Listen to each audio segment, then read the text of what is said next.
What is your dream in life? That's a question that Viraj, funny enough, reverberated in his mind and thought about. From growing up across the world internationally at 16 years old to now working at the White House and working in the space where giants literally have written. He's sharing a story and also just more about his struggles actually getting to the place of the White House. And what were the least and most shocking parts of your job? I think I told you a story. I accidentally ran into President Biden and cut him off in the hallways, which is not a thing that happens, by the way. At the end of the corridor, I see someone waving at me, and I'm thinking to myself, "Oh, people are so nice at the White House, right?" And I like waved at him, and then the guy sort of like turns back to me, and then like I passed him. I looked to my left and vaguely registered someone, photographers and someone walking, and I like brush off and start walking in front of them. And then 5 seconds later, I realized what I did, and I looked back and it was President Biden giving people a tour. And I'm like, absolutely like, and in hindsight, I realized the guy who was waving at me was a Secret Service officer telling me to stop and not go proceed beyond. Shocked, and I step back and I'm like, I feel terrible. And President Biden's sort of walking and he passes me a bit, and walks by a little bit and he turns around and he looks at me. He's like, "That's okay, man. If you want to walk with me, you can walk with me." And so he like invites me to walk with him for like 10 seconds as he's walking to the entrance of the West Wing. And, he questions like, "Where are you from?" And, you do.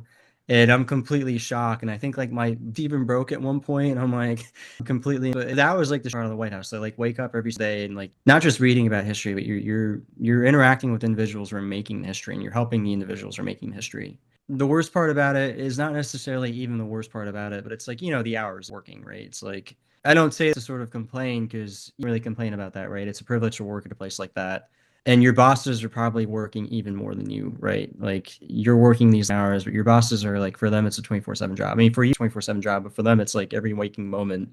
If you have responsibility, like politics is one of those few places where if you have responsibility, it's not like the sector where like you have more for leave. It's in politics, the responsibility you have, the more you work. So Mhm. when I was at the White House for 2 years, it really was just the White House, right? And I think we sort of had these conversations, when and I were hanging at work, or like I told you about my various interests at work, like photography, film. That was sort of on the back burner for a while, right? And like now that I've left, I've been thinking about how to sort of rebuild my life after it was this magical place for like the past 2 years.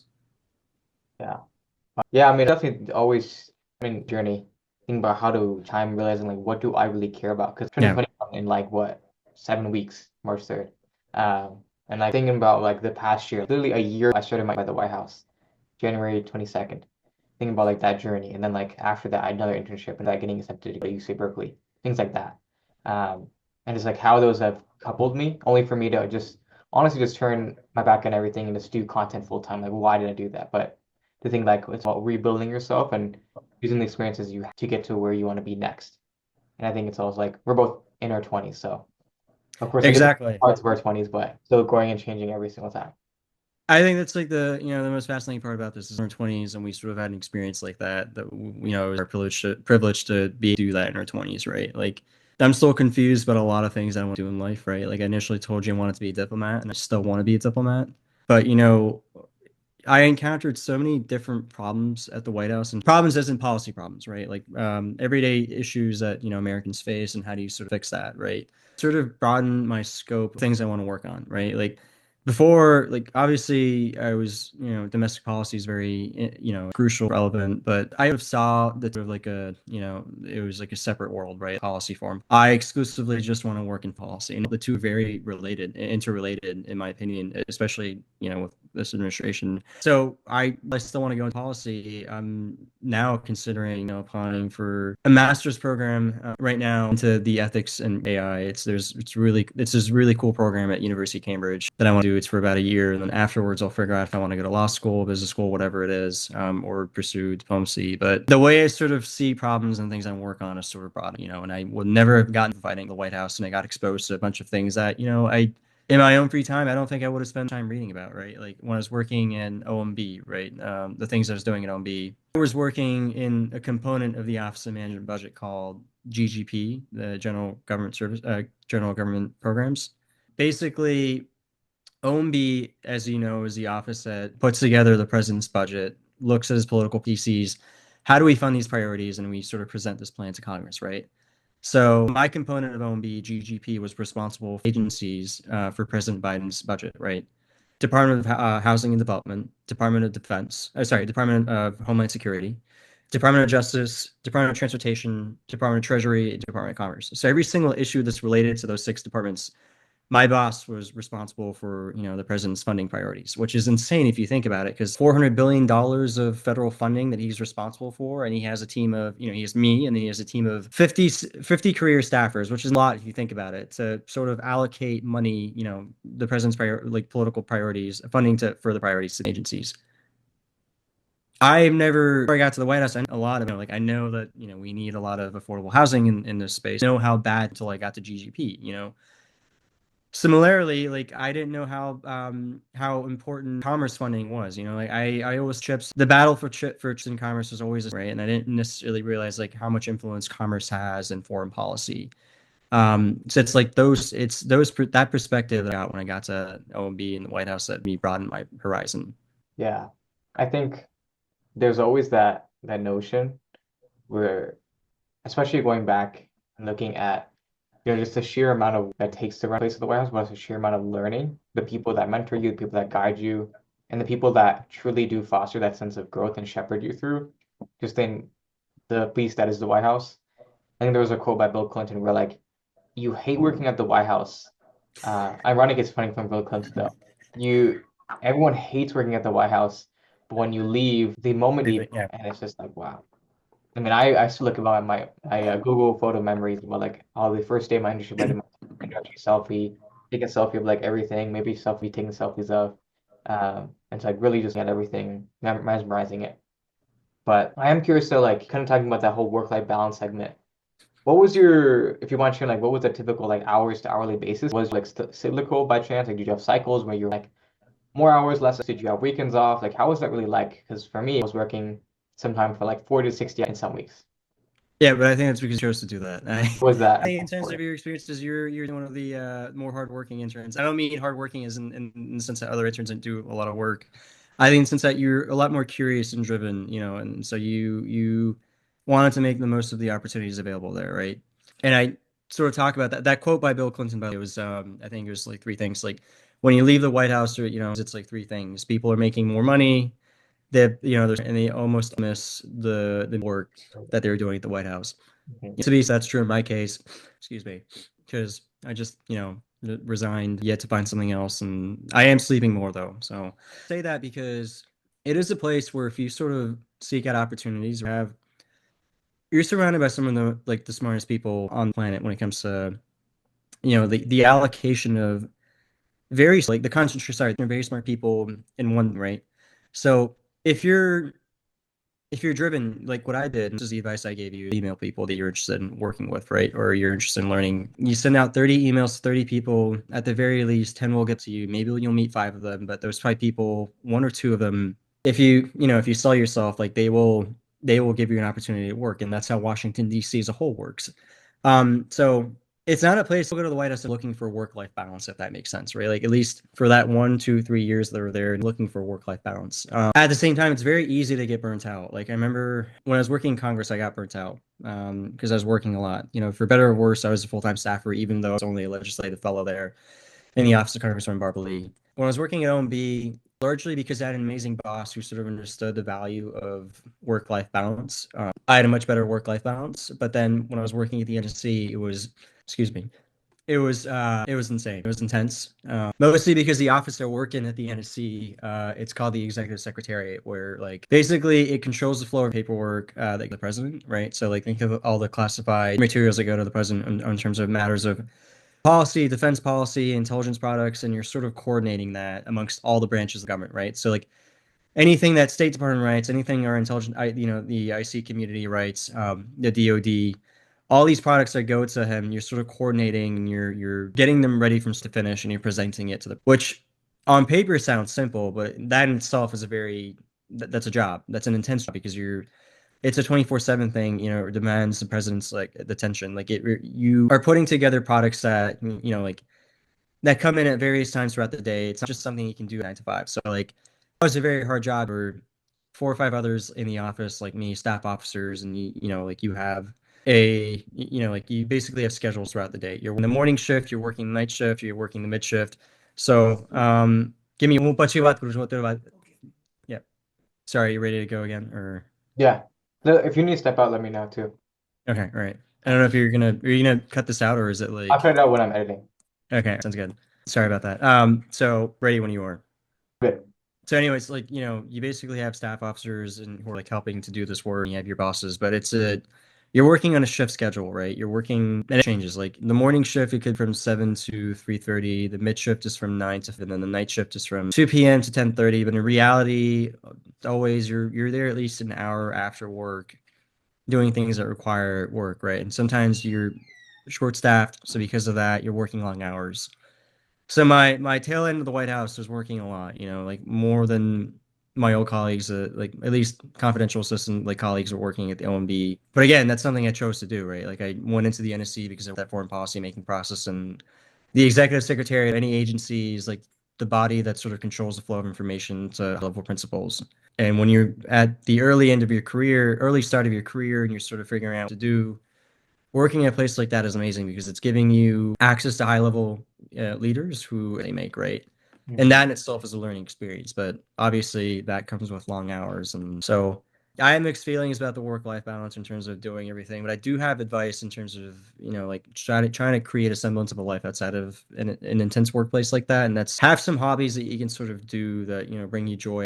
The political mindset. So for me, it was photography. Like I'm big into photography and big into reading. But when you spend so much reading policy products, the last thing you want to do when you go home is if it's like fiction or something that's not related. So for me, it was photography. I like really got into photography when I was a kid, and I didn't really I hated social media, but started getting back on it because it was for my photography basically. So it's a place where I can post my photos. In a community in DC, like a photography community in DC, I would spend a lot of time with them. Have some projects that like I want to shoot photos of, so I've been pursuing those outside of my free time. And now the time I'm going to go do that.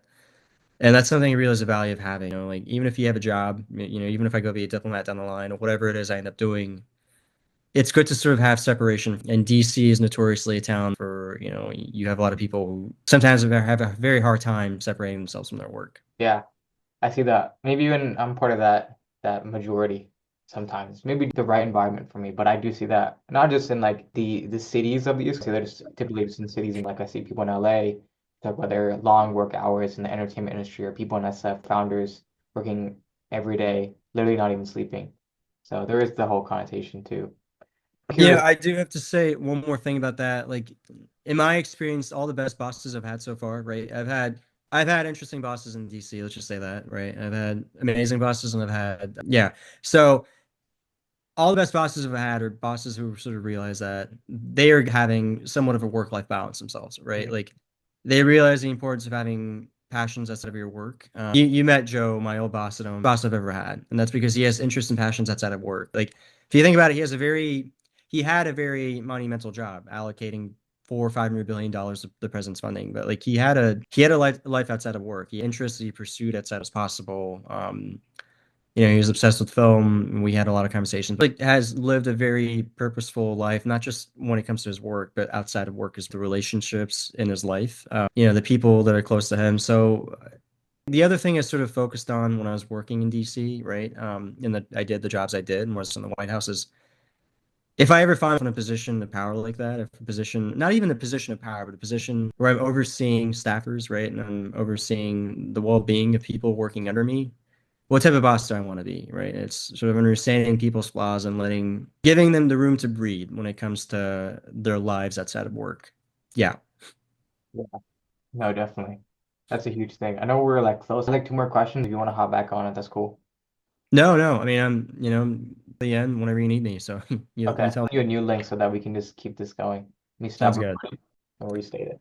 In the White House, right? Like, let's be honest, like, no one is there if they don't value the mission of the White House, right? Like, it's an amazing opportunity to work that you get a chance to do, but people would not be there if they didn't believe in the mission of the White House. Like like no one goes for the money. Like you're not exactly, you're not working long like that for pennies on the dollar if you consider in the grand scheme believe in the mission. Like so I know for a fact like when they leave, or not even when they leave, like when they left, even when they were there at the White House, they could have done similar work that would have paid them a lot more with a much work-life balance. So like every single person in the building, for what it's worth, believed in the mission in the White House. Like from the person who's working in foreign policy, like to the directors who are working in foreign policy, making like foreign policy issues, the National Security Council, to the program examiners supporting the appointees at OMB, to who are working on the like less front facing side of the work and more of that like the offices have all the supplies they need to do the work that they do on a daily basis. My good friends are working in management administration, so it's like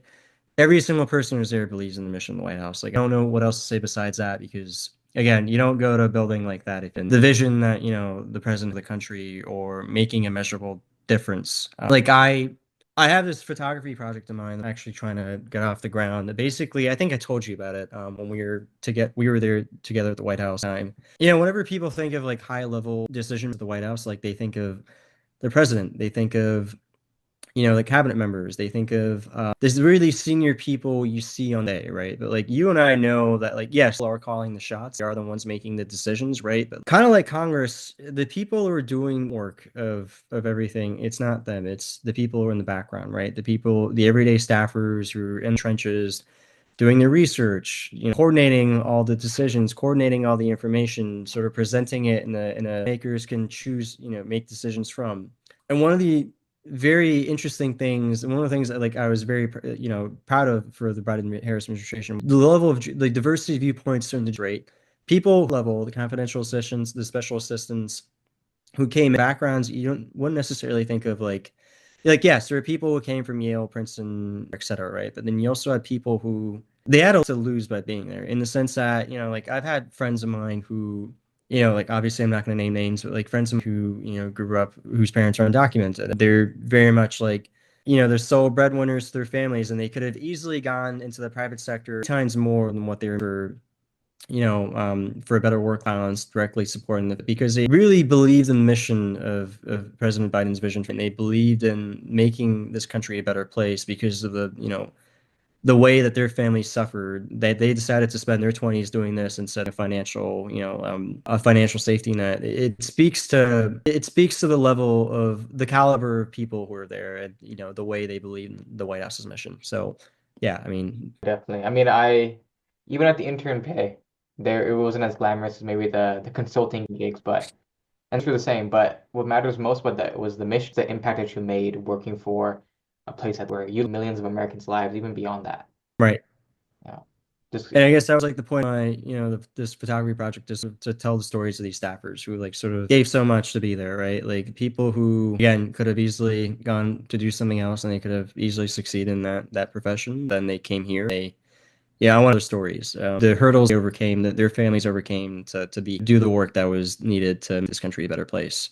And regardless of whatever the political leanings of people who are watching this are, like the one thing I have to say is that like obviously I was part of the Biden-Harris administration, right? Like I am not a fan of what's going on right now. I don't support President Trump. I don't support his president policies. I have to say that I am the thing that I hope in times like this is that met amazing people, amazing career staffers, and people who, no matter what happens in our country, are always going to be there to do the hard work that needs to be done to make to make this country a better place. And that is something that I think about. That's something I thought about every day when I was there, and that's something I've been thinking about a lot. yeah, Yeah. yeah. I think that's huge. Where people just talk about impact and like meaning, especially in college, it's almost that there's like I want to do X, Y, and Z things, and you see those people who actually dedicate themselves to the mission and dedicate themselves to, like this kind of virtuous idea, and you almost feel like humbled by like wow, there's that, and like I get to be in the presence of them, not just because like they have this glamorous accomplishments, but just because of the quality of their character. And I think that was the Right. main the highlight was just the character matters so much more than your almost arbitrary achievements like followers or the zeros on your bank account or just like things that almost important but really don't in the grand scheme of things. Yeah. Yeah, Yeah. definitely. I guess my last question to you, Viraj, funny name, I got every single time, is just like what was the if you were to go back in time and give you how much how 2022 however you were when you started working at the White House, your version of Raj, a one piece of advice, what would that piece of advice be and why? I think if I was to give advice looking back, I'd probably tell myself, don't be too gung ho about pursuing foreign policy, in the sense that don't be too narrow minded about pursuing foreign policy. One of the things I look back at, like Don't get me wrong, I had an amazing time at the NSC, and since I got exposed to the decision making process levels, right? Like to be able to do that for someone who wants to be a diplomat down the line is insane, right? Like I look at the experiences I had, like I got a chance to go to Angola with the president, which is insane. It's like the first ever trip that any sitting president is taking to the country of Angola, and I got a chance to go there. I went there for it to help with his arrival, and I was on the ground to coordinate information that was going to him for again. I was there to do my job in exec sec, right? Because like at any given moment, regardless of where the president is, he needs basically to have access to secure information at all. So I was there in Angola doing that, working out of a secure facility in a hotel room that they set up. It was interesting, and it was like my first ever being abroad for a foreign policy gig. I mean, it's the idea that I want to be a diplomat down the line and everything. But looking back, like this is advice that Joe gave me when like my boss gave me when I for New York in the White House when my time at OMB was coming to an end. Is that like I know you want policy and like all policy experiences want to choose to take your direction that if you want to choose to take your career in that direction. But if someone else is giving you an opportunity to work in a different field, don't necessarily shut that idea down.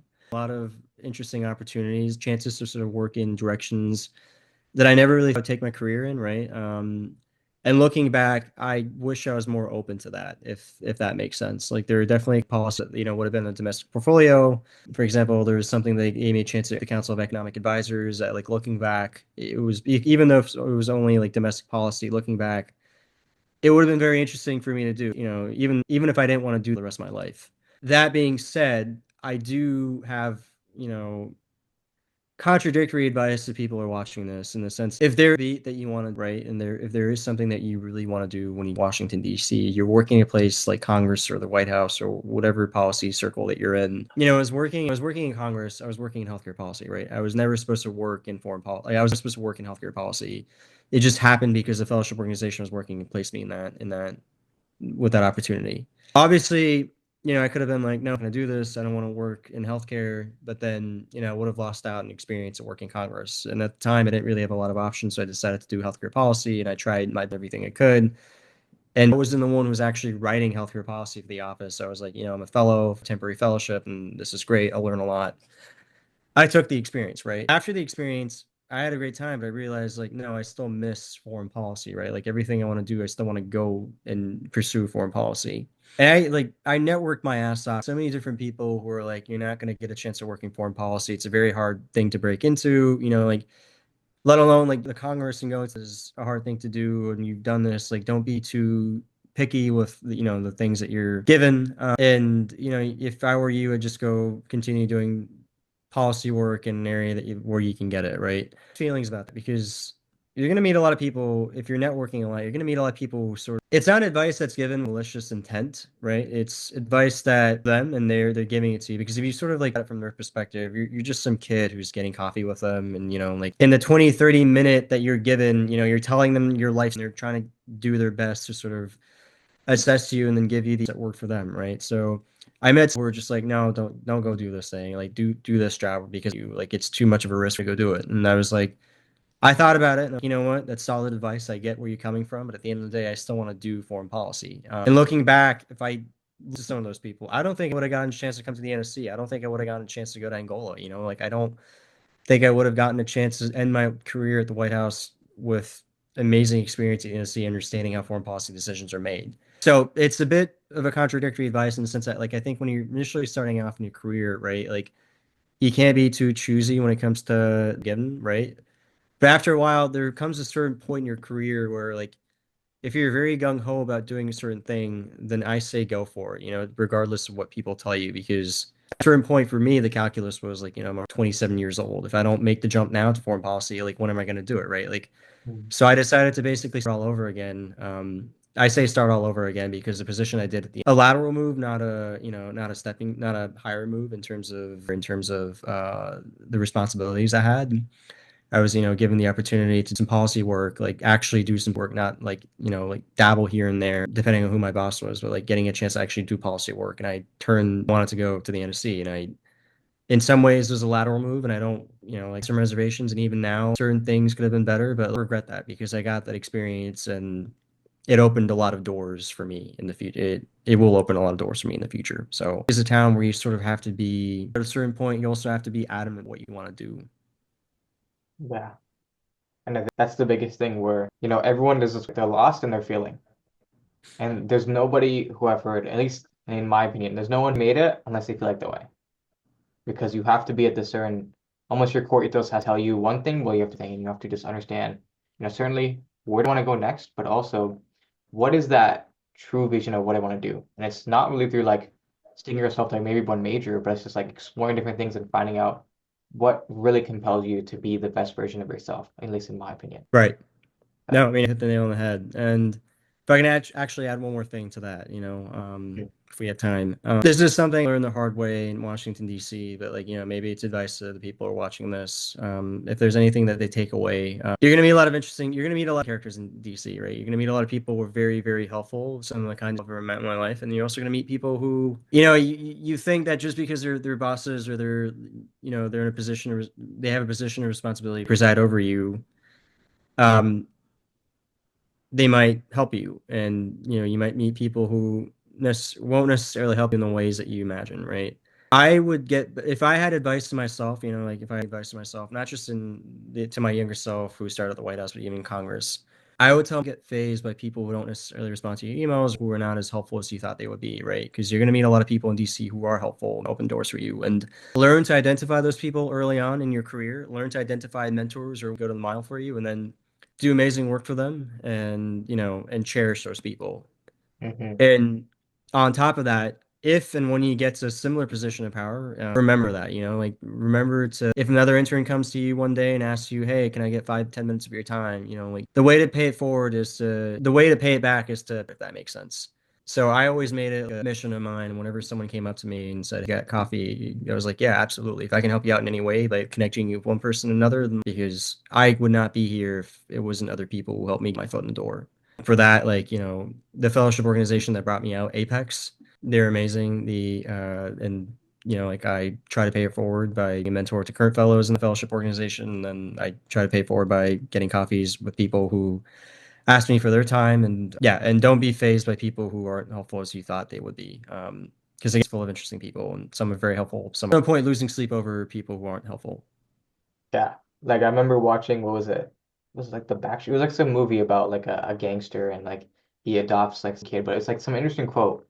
The movie's completely unrelated, but he tells his son, so to speak, this one quote where he's confused by why this one friend won't paying him back his $20. But then Mafia boss goes to him that you paid $20 for that guy to get out of you, and that you don't have to worry about that guy ever again. It only costs you $20 to do that, right? That person could have costed you much more emotional and physical, monetary damage too, but only $20 was the the trade-off to get there. So that's how I Yeah, thought it's a we're good comparison.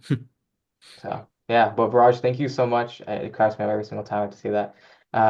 Thank you again for hopping on this podcast and just to talk more about your experiences at the White House and how it really changed you as a person, but also how you're becoming a better Viraj each day.